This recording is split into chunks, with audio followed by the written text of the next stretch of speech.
We're here at SacAnime in Sacramento, California, a bustling anime convention with all of your favorite fandoms represented. I'm gonna go check it out.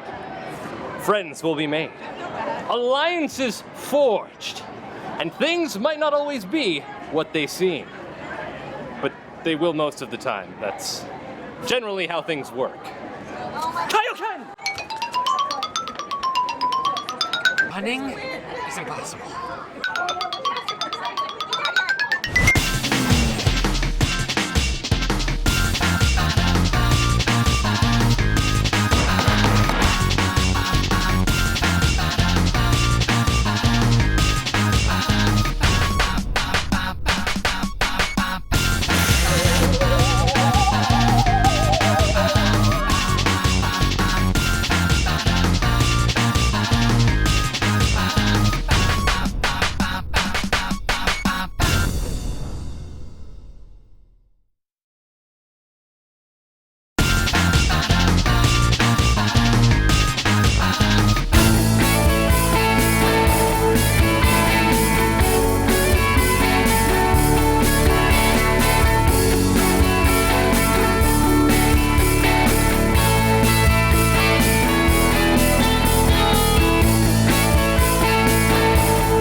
Cosplay and friends.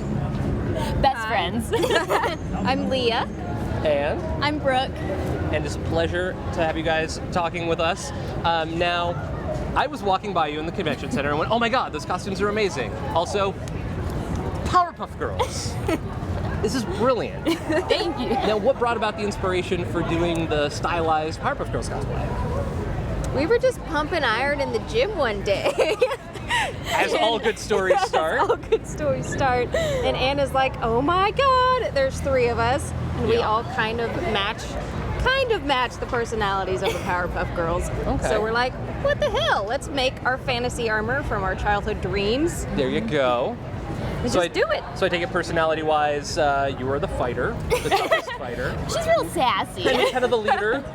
And the cute one. Now you're telling me that you each made your own costumes, so it wasn't all put on your friend here. No. Every step of the way I was like, you guys are gonna make this part. You wanna make this part? And like, they don't know how to sew, so I was in charge of sewing all the skirts and the cape, but each time I was like, you wanna do this part? Yeah, you do. There you go. Now, and we're saying that this is your first real cosplay. Yeah. How do you like it so far? Oh, this is great. It's awesome. And what do you think, what was the most fun thing about learning some of these kind of costuming and armor making techniques? My favorite part was painting, but I'm kind of an artist. She's real talented. Kind of an artist, okay. Kind of an artist, yeah. I think my favorite part was dremeling the axe. Yeah. Yes. Because I felt really awesome. Using rotary tools is always fun. Awesome. Well, you guys look great, and thank you so much for taking the time to speak with us. Thank It's you. been a pleasure.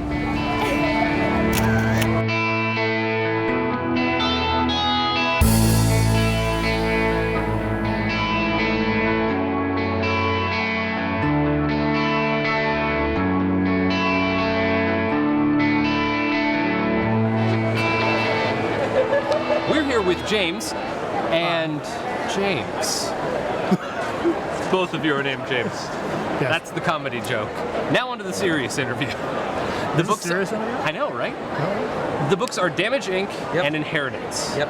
Yes. Now, can you tell us a little bit about what brought you two together, and what the impetus for these books was? A lot of what brought us together was shared and equal tragedy in our lives.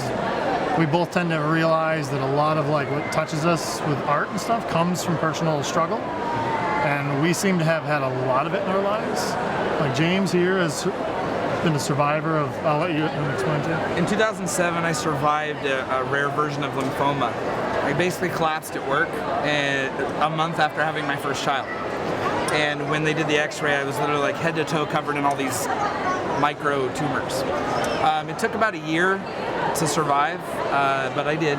And then right after I survived, in a space of like 2 years, I lost both my parents, two of my grandfathers, my house, and my career, like all in this one big, like all at the same time.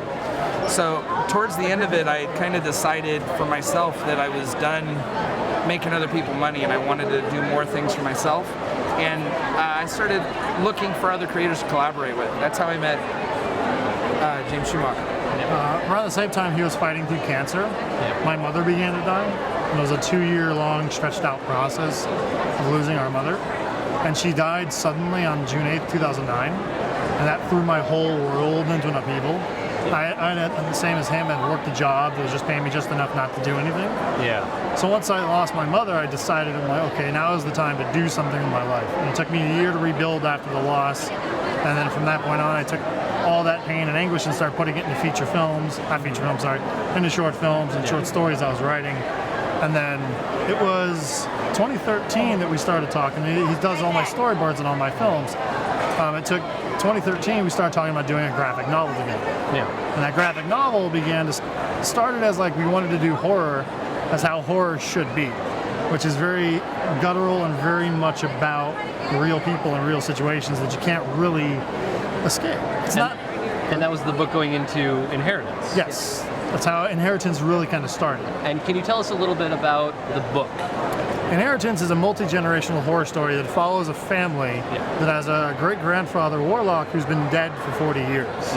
And he curses his entire family to die horrible deaths and to face nothing but financial ruin their entire life.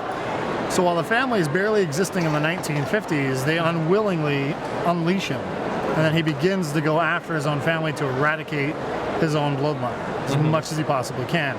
Then the other half of the book takes place in like 2015, 2016, and it's one of those kids from the 50s. It's her son, Sterling Normandy, a motorcycle mechanic. He commits his mother for seeing these spirits. And then while she's committed and she begins to die of cancer, he begins to see those same spirits and he begins to question his own sanity. And then he too unwillingly unlocks his great-grandfather from the place they banished him to. So then he has to face the very same thing his predecessors and ancestors faced, except he's by himself. So he's got to figure out how to overcome and adapt through all of this stuff in order to defeat his grandfather. And I mean, channeling such personal tragedy into something creative. It's what else can you do with it? You either find a way to constructively deal with it or you let it consume you. You're either using all those things that happen in your life to build a tomb and let it consume you, or you're building a legacy for your own family. So you got to choose one or the other. And I want to thank you guys so much for taking the time to talk with us about this and share your story. And again, the books are Damage Inc. and Inheritance, and people can find out more information about those books. You can find out more about Inheritance at outpouringcomics.com. And then Damage Inc. And Damage Inc. Yeah. Damage Inc. is about some friends who start a business hunting down supernatural creatures and supernatural humans, but they're really bad at it. It usually ends up in gunfire, explosions, and a bunch of smack talk. As things are wont to do. Yes, there's only plan B with those guys. That's it. And people can find out more information about that. That one's at angrybrainartworks.com. Wonderful. Awesome. Well, thank you guys so much. Thank you. So much. Yeah. You're watching North Bay TV. Stay tuned. Woo!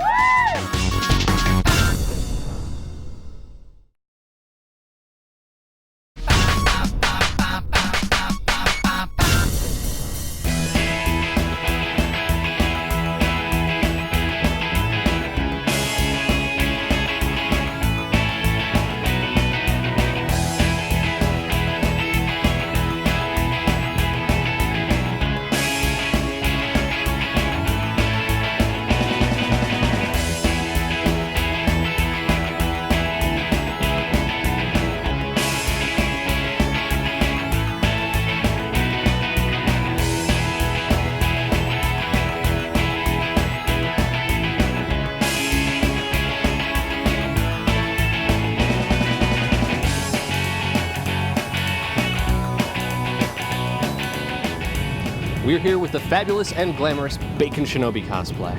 Welcome. Hi. Thank you for taking the time to sit down with us. Now, we were seeing at your booth here at the convention your amazing work, your art. Can you tell us a little bit about your fine art as well as your cosplay? They really inform each other. Use a lot of, because there's a lot of like painting and like weird detail work involved with costuming. Especially like I'm super detail oriented. So being a fine artist actually really carries over well, and so that's really fun. Plus, I like to draw out the characters that I cosplay because I'm a huge nerd. Hey, it's totally fun. And it's always good to start with kind of that reference base because, working on paper is a lot easier than, buying all of the materials and then going through sewing it all. Taking the time to kind of get those details down on paper first is always quite handy. Yes. I find it useful myself. So on the subject of the fine detail work, you have an amazing piece on right now yourself. Thank Now you. tell me, who are you wearing? I am wearing a variant costume of Rin Matsuoka from Free Iwatobi Swim Club. He's from the ending credits, so Perfect. it's really cool and really fun. Very little actual reference though, so a lot of room for artistic liberties, which I love. Because you're saying that's just a particular design that's only in the credits, never actually shown in the show. Yeah, and only for the first season too. Yeah. So. So only for the first season, only in the ending credits, and I'm guessing for just a portion of the ending credits. There are like 4 or 5 frames. Awesome. Like just a couple of shots.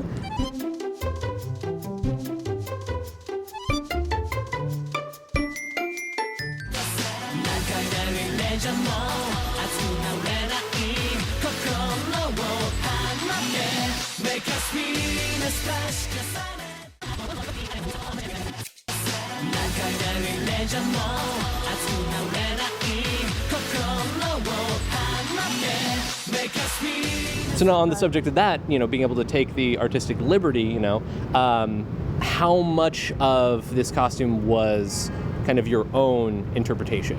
How much of this did you have to design, with what wasn't shown in those 4 or 5 frames? It was a lot of inferences. Okay. Sort of based on, like how he moves, what he's doing, and like little glimpses of things. And so, I decided to make, 2 overlapping cloaks and the designs that I've got going on, especially in the back, anything that's like on my back, which is not much, it's a painting. So only seen from the front, so pretty much anything... Only seen from the front from here up.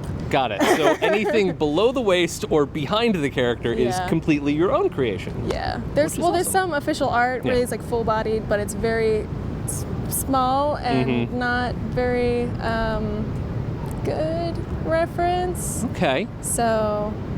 Understood. Yeah, and it's all like kind of sketchy. So instead of having like just a longer skirt, it's a long skirt, but I have long fringe, and so that was all me. And I made the fringe like a complete and utter.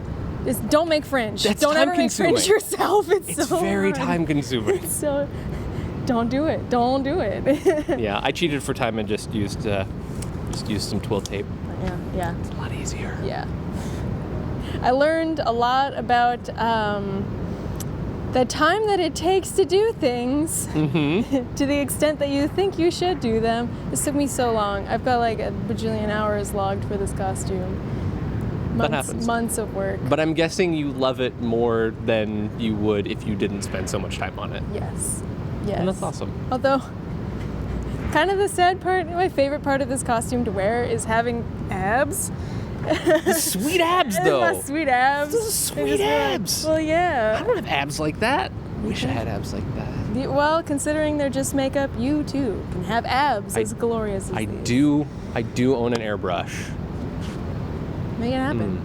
Follow your dreams. So now, between your cosplay work and your fine art work, which came first, chicken or the egg? Well, the egg. True. Because any creature that hatched from an egg before that wasn't a chicken would not have been a chicken. Would have been a dinosaur. Yeah. That's science. I like to think that raptors were big and fluffy. Anyway. Yeah. So my art definitely came first. You know, Okay. I've been drawing like my whole life, and as I became nerdier and nerdier, I was just You mean cooler and more awesome? yeah. Well, I would make fan art mostly. I draw tons and tons of fan art. Which we saw at your booth. Like some of that work is just absolutely stunning. I love it. Thank you. But conventions, certainly, like when I started going to conventions and meeting other fans and hanging out with them, talking online, that actually built my art even more because I was motivated to start finishing my sketches and to paint them. Yeah. And then, going to conventions every year, of course, like I'm super artistic. I want to be in costume. Like I've got a background in theater. It's just like, heck yeah, 4 straight days. Fandom is 4 days. 4 straight days where I can just wear costumes and be a nerd. I'm down. It's the best. It's the best. It is absolutely the best. Awesome. Well, thank you so much for sitting down and chatting with us about all the coolest things. Yeah. Yeah.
We're here with Christine as Galactus, devourer of worlds. I will eat your planet by the end of this convention. My goodness, it's awfully violent. Well, I need some energy. I've been expending quite a bit, having fun. Awesome. Well, I'm glad to hear that you're enjoying the convention. Now, I wanted to ask, what drew you to cosplaying as Galactus? So Galactus is my favorite character from the entire Marvel universe. I love how powerful he is, and I just want to be the most powerful being ever. And Galactus is the energy of pure. He's pure energy. I have to be Galactus. Well, that's awesome. Thank you. I feel like you have to have quite an appetite to be Galactus. Oh, I do. You should see me put it away. Nice. Awesome. Now, how did you go about constructing your cosplay? So I was able to draft the patterns for my tunic, my armor, and my undersuit. And then the boots and the gloves are based off of snow gloves, and then I added a cuff here. Oh, nice. And then for my boots, I added a styrofoam piece to really create the full Galactus look. Yeah. The helmet took about 20 hours. I had a proof of concept, and then I had a test fit, and then this is my last one. Nice. And it's composed of 3 different types of foam. And what kind of foam did you use? I imagine it looks like there's some upholstery foam in there. There is upholstery as well as craft foam and styrofoam. Okay. So I wanted the rigidity in the horns, so that's where I used the styrofoam, but then I needed the softer foam for the roundness of the helmet. Yeah, something easier to curve and shape. And then the craft foam is for all the additional pieces so that I have the 3-dimensional elements. Wonderful. And it looks absolutely fantastic. Hey, thank you so much. You're very welcome. Thank you so much for taking the time to speak with us a little bit. But I know that you are the destroyer of worlds. Yes. I am the savior of Earth, so yoink. I'm not good at basketball. It's okay. Well, we've had an amazing time at SacAnime. Friends were made, alliances were forged. Those things I said earlier. Thank you so much for watching. Be sure to follow us on YouTube, Facebook, Instagram, and Twitter. And drop us a line at fandomworkshop@gmail.com and let us know what you're a fan of. In the meantime, I'm gonna go save the world. I can't fly.